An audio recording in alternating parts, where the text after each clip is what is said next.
The G7 regimes controlled by the Khazars are mathematically doomed. Despite the intensification of repression, the Khazar regimes of the Big Seven are mathematically doomed. The reason is financial. They made the fundamental mistake of thinking that the numbers on the computers of financial institutions were real, not imaginary. That's why, for the first time in my memory, the G20 finance ministers did not make a statement after the meeting last week. If they were honest, they would declare themselves bankrupt.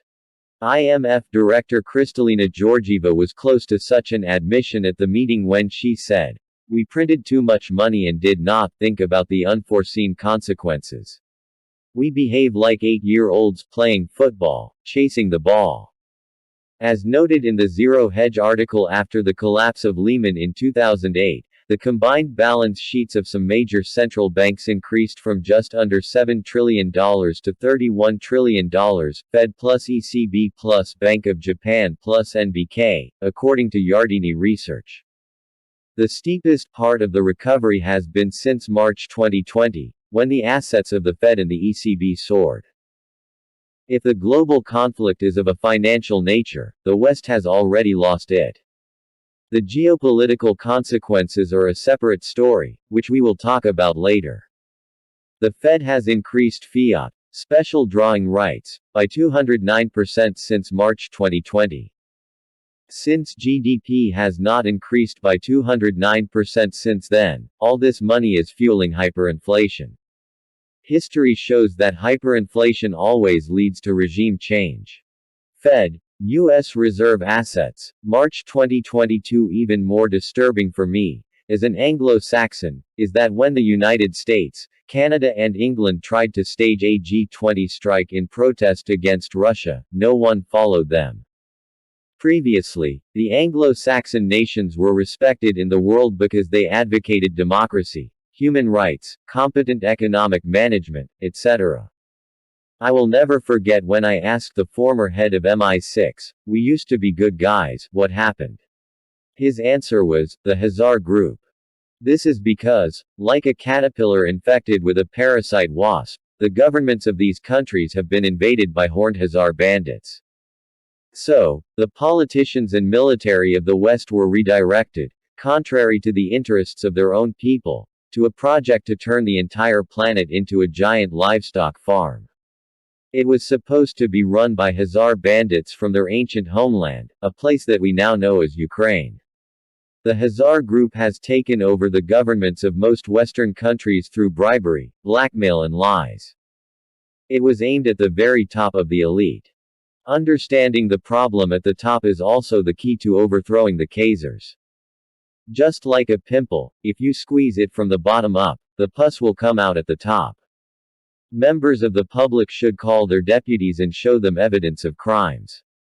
The military must rise through the ranks and do the same by presenting evidence to their commanders. Those who do not act according to this evidence will expose themselves as traitors. The punishment for treason is execution. Here are some of the huge amount of evidence that people can use in the case of Canada. The elections in Canada were sold out, and their votes don't really mean anything. It's all about who has the most influence or who pays the most dollars. On April 14, 2022, Castro passed a law, under the pretext of protecting children, that turns children into state property. Whoever sows hatred will reap hatred. You can feel the shift that is happening right now. Remember the situation 2 years ago and see. The people are no longer afraid of the elites, so the game is over, comments the Canadian Security and Intelligence Service. This is shown in how Castro receives a warm welcome every time he is opposed by the people of Canada. Rest assured, it's just a matter of time. This kind of hatred of the ruling class is observed throughout the West. Remember the "come on, Brandon" calls, because of which Joe Biden cannot appear in public. Here is an example from Germany of citizens opposing the police.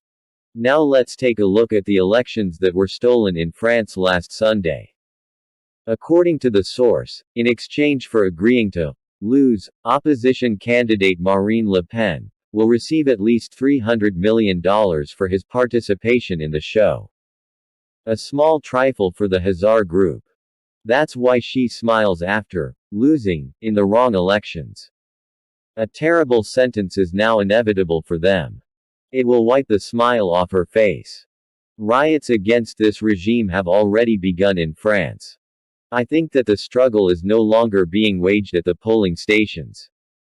Today, these elections are largely discredited.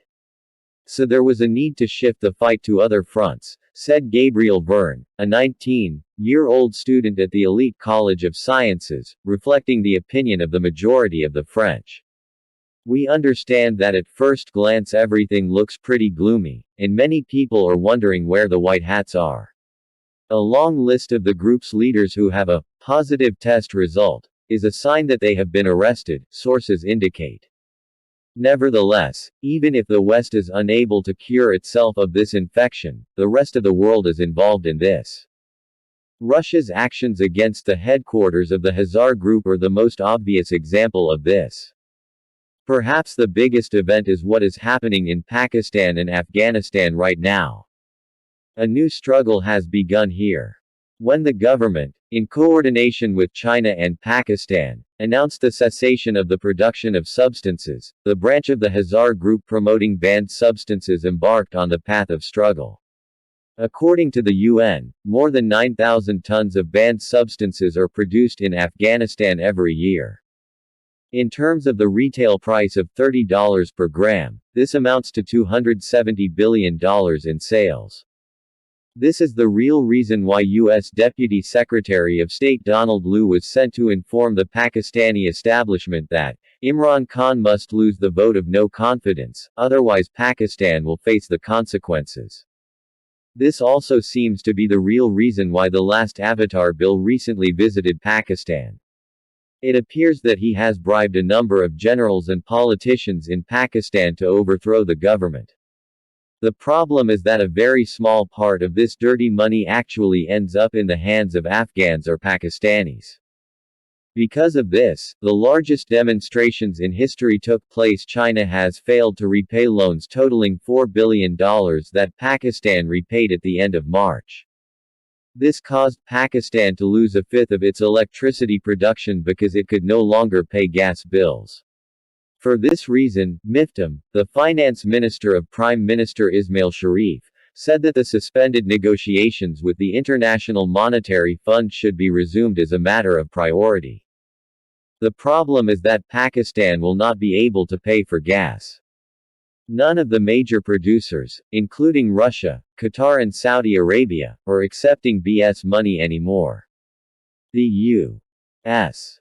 government's Department of Illicit Substances Control will soon discover that even political bees don't give honey if you don't give money. We also note instability in China, especially in Shanghai, where a massive lockdown has been in effect for more than a month. It seems to have two dimensions.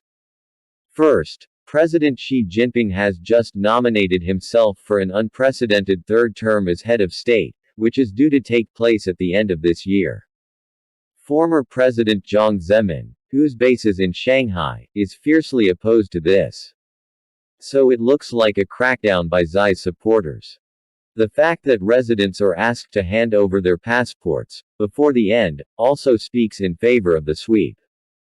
But it also looks like an economic war against the fictitious Joe Biden regime, as isolation restricts Chinese exports to the U.S. In the United States, freight traffic volumes at West Coast ports have already decreased by 4.5% this week, which means a decrease in freight traffic volumes for the 7th week in a row. That's what happens when you go bankrupt. People deprive you of money. At the end of this week, we will return to the X-Files.